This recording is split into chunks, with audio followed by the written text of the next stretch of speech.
In the depths of Farron Keep, we find the first of the Lords of Cinder.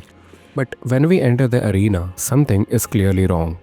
They aren't waiting for us, they are fighting each other. Bodies litter the floor, and as soon as one falls, another rises, locked in a seemingly endless cycle of violence. I used to think this was just a cool boss fight, but looking at it now, I realize it is a mirror. I realize that feeling of being locked in a room with a darkness that won't die. To be so exhausted yet unable to stop fighting. To feel like the enemy is inside you. This isn't just a boss fight, this is a mirror. There is an Abyss Watcher inside our mind. It is locked in a civil war that is slowly eating us alive. In this video, I want to show you how the Abyss corrupts your mind and how to stop fighting yourself before you burn out completely.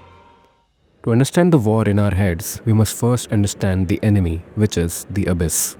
In the lore, the Abyss is not just a dark hole. It is described as having a will of its own. It is a corrupting force that spreads, consuming entire kingdoms like the kingdom of Ulasil and Kathas. The tragedy of the Dark Souls series is simple. You cannot defeat the dark by fighting it. History shows us that no matter how strong you are, the Abyss takes everything. Look at Knight Artorias. He had an unbendable will of steel. He was the greatest warrior of his age. Yet, even he was swallowed, leaving us to fight a husk controlled by the dark. Look at High Lord Wolnir. He was a conqueror who valued victory above all else. He sought strength in the Abyss, but he ended up being terrified of it. He tried to outlast the dark, clinging to holy artifacts and crowns. But he was dragged down, screaming into the very nothingness he feared. And then the Abyss Watchers. They partook of the Wolf's blood to fight as one unit.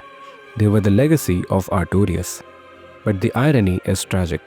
They were called Watchers, not Slayers, perhaps because deep down, they knew there is no defeating the Abyss. Now, they are corrupted by the very thing they swore to destroy, forced to kill their own brothers in a loop that never ends. They aren't evil, they are desperate. They are good men who are going mad because they are trying to solve an internal problem with external violence. Be it pride, greed, or duty, historically, the Abyss has won.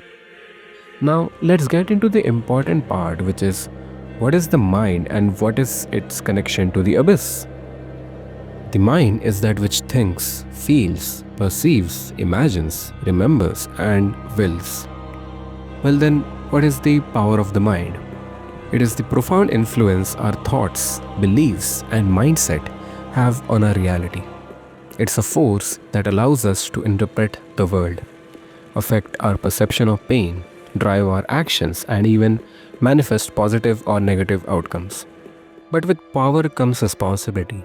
There is no light without dark. The same mind which is capable of achieving great things is also capable of ruining a perfectly fine day. This is where the concept of thinking patterns comes into play.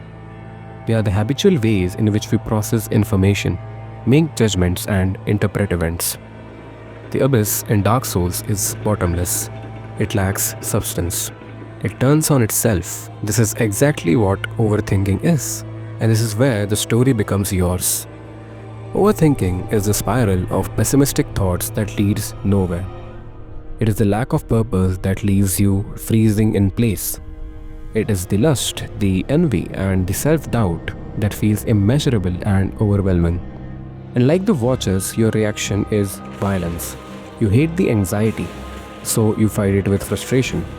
You hate the lack of focus, so you attack yourself with guilt. You scream at yourself to just be better, to just work harder. But this is a pointless battle. You're fighting yourself, and the result is a continuous internal battle that leaves you demotivated, exhausted, and stuck in the same arena with the same bodies piling up. You're going mad because you're trying to fight negative thoughts by thinking more. So, how do we break the cycle? How do we stop being the Abyss Watchers?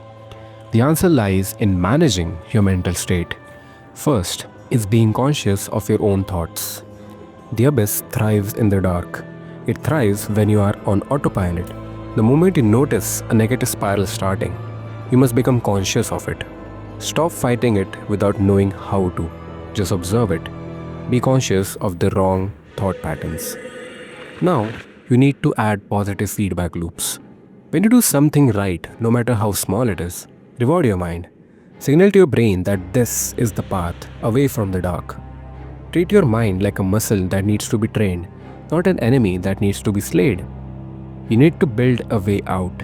You need positive feedback loops. Quoting my last video, the only way forward is through. Finally, to clear the darkness, you need a path towards light. This is where the what, why, how framework comes in.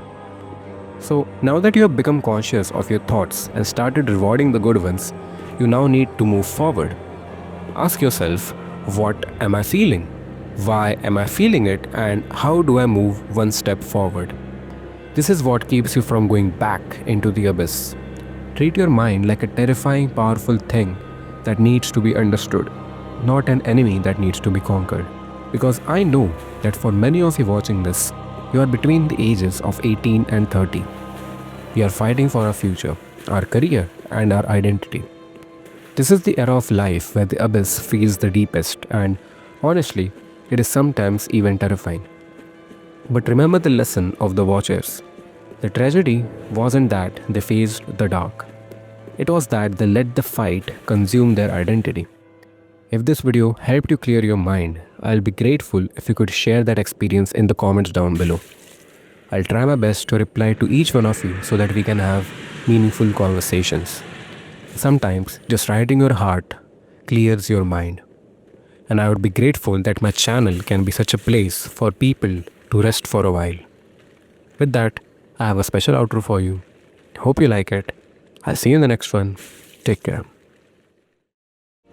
The tragedy of the Dark Souls series is simple. You cannot defeat the dark by fighting it. History shows us that no matter how strong you are, the abyss takes everything. Be it pride, greed, or duty, historically, the abyss has won.